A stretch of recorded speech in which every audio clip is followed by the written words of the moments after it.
So now you have devices defined, you have data defined, and you want to create a new project.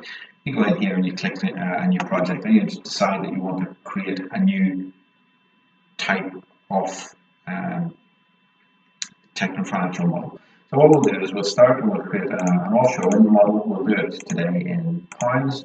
We'll make the farm size 100 megawatts, make it operate for 25 years. We won't put any pre-development or decommissioning years. We're going to go through a very high level in 2 minutes model, so we'll apply that. That sets up the project and then sets the screens for running. You can see that everything is grayed out, so it starts to walk you through the process. So we're going to select a resource, and in this case, because we've chosen an offshore wind project, it's only going to present the database with offshore wind. Anything that has offshore wind available, it will present. Now, I've said offshore wind, you can use this for onshore wind, obviously, as well. So it's basically a wind project. So if there's wind data available, you can do that. So we're going to pick the Netherlands. We're going to pick North Sea wind. We're going to apply that and close. And the measuring height was at 70 meters, so 2009. So we're going to apply and close that. We're going to select a device that's going to match that. So we're going to have a look at the database and see what devices that we have. So we have, let's look at a Vestas V90 3 megawatt with a 90 meter hub height. So we're going to add those devices, apply and close. You can add multiple devices if you want. You can have 2 or 3 different types of device, and you can mix wind and tidal and different devices. So we've got our devices now. We're going to calculate our energy. In this case, it's telling us if we want to hit 100 megawatts with that technology, we can't actually get there. We get to 102 because you can't have part of a wind turbine. We're going to put our loss factors in terms of curtailment, our constraint, and our transmission loss factors.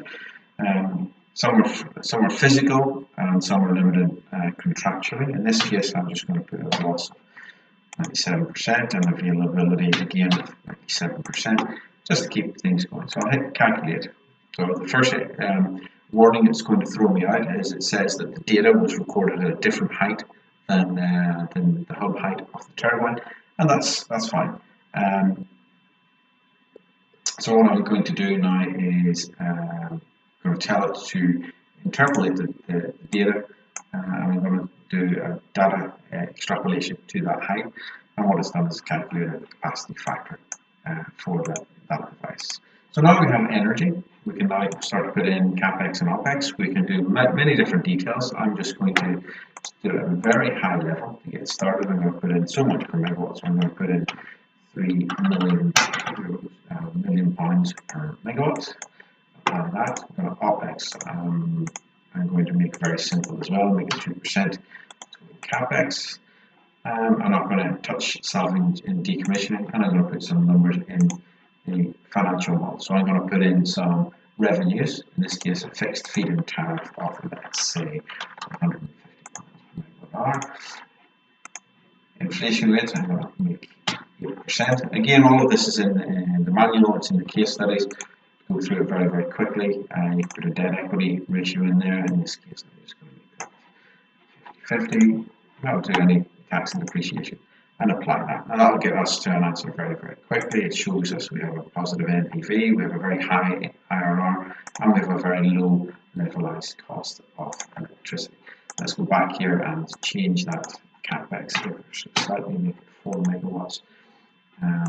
Again, OPEX, reapply that, back in financial, reapply that, and that'll show us hopefully that got a different IRR. Now we can go into the sensitivity very quickly. Let's say some fine tuning. What happens if our capex changes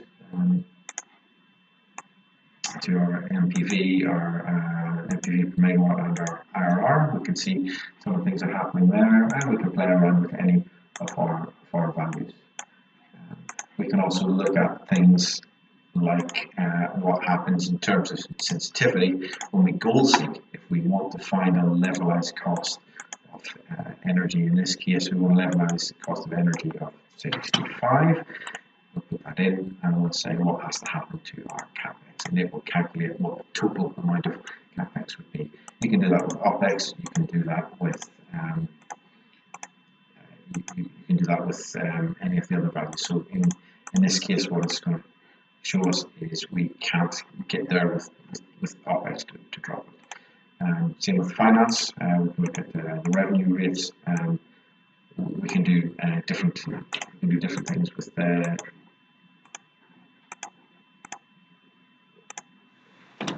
turbine capacity factor and things like that. So we can search and optimize the project very quickly, and we can create a lot more detail. Then what we can do is we can export that in Excel. And this will come up and show you all the different tabs within Excel, and be a template file.